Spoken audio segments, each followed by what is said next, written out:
যেটা সহজ সেই কাজটা তুমি করবে, তাই তো? কোন মৌলবী বলেছে খাওয়ার শেষে মিষ্টি খাওয়া সুন্নাত? শোনেন নাই? পাকা জাল কথা। খাওয়ার শেষে মিষ্টি খাওয়া সুন্নাতটা মেনে লোক মিষ্টি খায়। মেসোয়াকটা সুন্নাত, তাই রমজান মাসে নিম গাছের দাঁতন উড়িয়ে নিয়ে মেসোয়াক করে। আর মার খাওয়া সুন্নাত, কই আমলটা তো করলেন না? করেছেন? মার খাওয়া সুন্নাত করেন নাই। সুতরাং এই ইয়া নবী সালামু আলাইকা নিয়ে আজ মুসলমানদের মধ্যে ইখতিলাফ চরম আকার ধারণ করেছে। সাহাবারা যেটা করেনি, নবী ইসলাম যেটা করতে বলেননি, সেটা শরীয়তে কোনো দলিল, জোরে বলেন, নয়। কেউ যদি আমল করে, কেউ বলে আমার পিশাব করেছে, হ্যাঁ তোমার পিশাব করতে পারে, কোনো পীরের কোনো আমল সেটা দলিল না। কথা বুঝতে পেরেছেন? কোনো পীর সাহেবের কোনো পার্সোনাল আমল সেটা কোনোদিন শরীয়তের দলিল নয়। আপনাকে প্রথম যেটা করতে হবে ঈমান, লা ইলাহা বলেন ইল্লাল্লাহ। এই এত বড় ঈমানের এত দাম, কিয়ামতের দিন গোটা পৃথিবী পরিমাণ সোনাও যদি কেউ আল্লাহর সামনে দিয়ে দেয়, দুনিয়ায় যদি অন্তরের সঙ্গে মুখ দিয়ে ইখলাসের সঙ্গে কেউ যদি ঈমান আনে, আর ঈমান অবস্থায় যদি আল্লাহর কাছে যায়, যদি শিরিক না করে মারা যায়, এই ঈমানদার ব্যক্তির পাপকে আল্লাহ ক্ষমা করে জান্নাত দিয়ে দেবে। বলুন সুবহানাল্লাহ। আর যদি কেউ ঈমান না আনে, ইন্নাল্লাযীনা কাফারু ওয়া মাতু ওয়া হুম কুফফারুন ফালাই ইকবালা মিন আহাদিহিম মিলউলিল আরদি দাহাবাও ওয়ালা ইফতাদা বিহি উলাইকা আতাদনা লাহুম আযাবান আলীমা। 3 পারা 20 পৃষ্ঠা 13, 14 নম্বর, 15 নম্বর লাইনের 91 নম্বর আয়াত, সূরার নাম সূরা আল ইমরান। আল্লাহ পাক শুনিয়ে দিচ্ছে, যারা কুফরি করেছে, মহান পরাক্রমশালী আল্লাহর উপরে বিশ্বাস করেনি, আল্লাহর কিতাবের উপরে ঈমান আনেনি, মরার সময় কুফরি করে মরেছে, কিয়ামতের দিনে এই সমস্ত আল্লাহদ্রোহী ব্যক্তিগুলি যদি পৃথিবী পরিমাণ স্বর্ণ দান করে, ফালাই ইকবালা মিনহু, আল্লাহ বলছে কখনো না, কখনো না, ঈমানের পরিবর্তে কুফরি হয়ে মরে কবরে গেলে পৃথিবী পরিমাণ স্বর্ণ আমি আল্লাহ গ্রহণ করব না। কথা মনে থাকবে? কত বড় ঈমানের দাম, কত বড় যে মূল্যবান জিনিস আপনি এনেছেন ঈমান। এই ঈমানকে বাঁচানোর জন্য 5 ওয়াক্ত সালাত, 5 ওয়াক্ত নামাজ। ঈমান ছাড়া, নামাজ ছাড়া ঈমান বাঁচানো সম্ভব যদি বলে না। আজ মুসলমানের দুটো যুক্তি আছে, কি জানেন? এক, বললে আমি নামাজ না পড়লে কি হবে, ঈমান ঠিক আছে, অধিকাংশ মানুষ বলে। আর মায়েদের একটা যুক্তি, বললে মনের পর্দা সবচাইতে বড় পর্দা। বুঝতে পারছেন না? মনের পর্দা সবচাইতে বড় পর্দা। এটা শয়তানের শেখানো বুলি।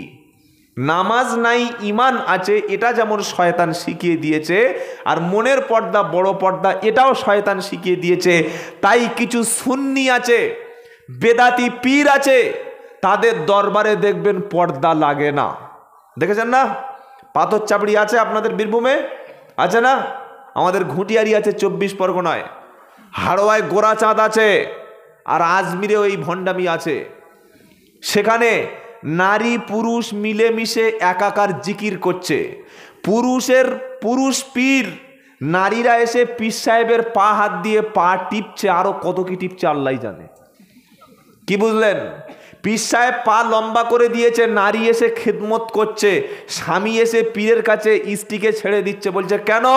বলছে বাবা 10 বছর বিয়ে করেছি, বাচ্চা হয় না, বাবা একটা বাচ্চার ব্যবস্থা করুন। তো হারামি, তুই বিয়ে করেছিস 10 বছর, বিয়ে করে বাচ্চা যদি না হয় তার জন্য মেডিকেল টেস্ট করা, তার জন্য কোথায় দুর্বলতা আছে ডাক্তার দেখা, পীর সাহেব বাচ্চা দিয়ে দেবে?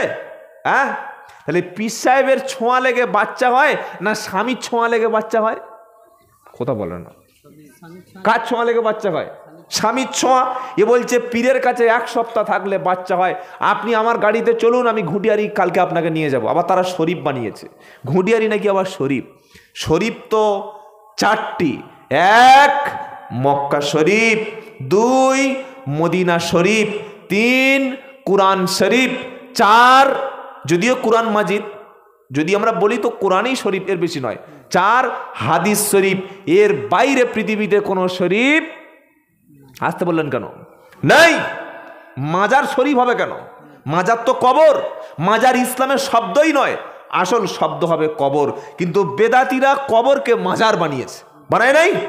কবরকে মাজার বানিয়েছে। মাজারে ওরস হচ্ছে, আর বাড়ির মেয়েরা ঈমান নষ্ট করার জন্য মাজারে যাচ্ছে। আস্তাগফিরুল্লাহিল আযীম।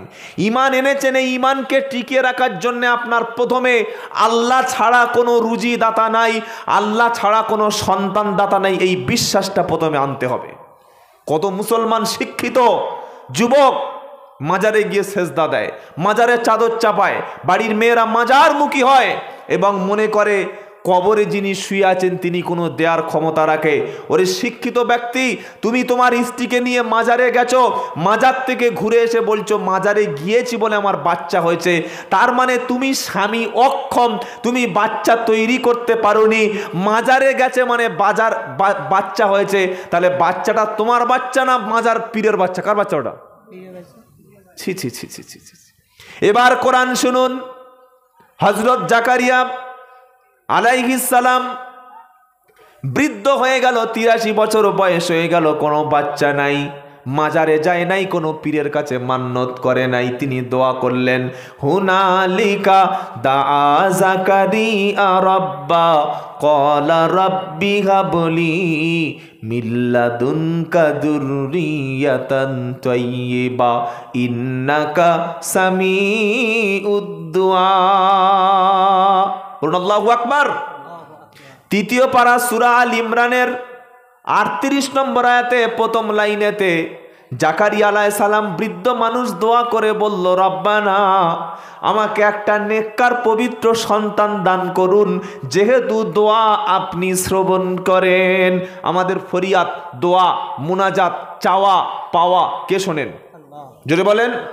কবরে যিনি শুয়ে আছেন তার শোনার কোনো ক্ষমতা? জোরে বলেন। কোরআন বলছে, ইন তাদউ লা ইয়াসমাউ দুআউকুম ওয়ালাউ সামিউ মাস্তাজাবু লাকুম। যদি তোমরা আল্লাহ ছেড়ে অন্য কবরের কাছে চাও, খাজার কাছে চাও, পাথর চাবড়ি চাও, ঘুঁটিয়ারি চাও, গোরাচাঁদ পীরের কাছে, কবরবাসীর কাছে যদি তোমরা চাও, লা তাসমাউ দুআউকুম, তোমাদের দোয়া তারা কখনো শোনে। জোরে বলেন। আল্লাহ বলছেন, ইন তাদউহুম লা ইয়াসমাউ দুআউকুম, ইন তাদউহুম, যদি তারা শোনে, তোমাদের দোয়া শুনে সাড়া দেওয়ার মতো ক্ষমতা যদি বলো, এমনকি কবর থেকে তোমার সামান্য কোনো পরিবর্তন করতে পারে না। কুলিদুল্লাযীনা যাআমতুম মিন দুনিহি ফালা ইয়ামলিকুনা কাশফাদ-দুররি আনকুম ওয়ালা তাহবিলা।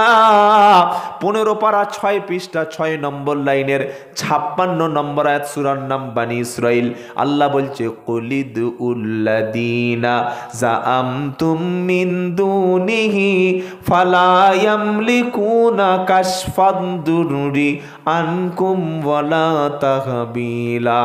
আল্লাহ ছেড়ে তোমরা যদি কোনো কবরওয়ালার ডাকো, পীর বাবার ডাকো, সন্তান চাও, স্বামী চাও, নিজের ভাগ্যের পরিবর্তন যদি কবরে গিয়ে করতে চাও, কোনো মৃত ব্যক্তির কবরের কাছে গিয়ে যদি তোমরা চাও, আল্লাহ বলছে ডাকো, ডেকে দেখো, সাড়াও দেবে না। তোমাদের ভাগ্য পরিবর্তন করে দেওয়ার সামান্য ক্ষমতাটুকুই তারা রাখে। আল্লাহু আকবার। এরপরে তুমি মাজারে যাও, এরপরে মান্নত করো। বাপ শীতকালে রাত্রেবেলা ঠক ঠক ঠক ঠক করে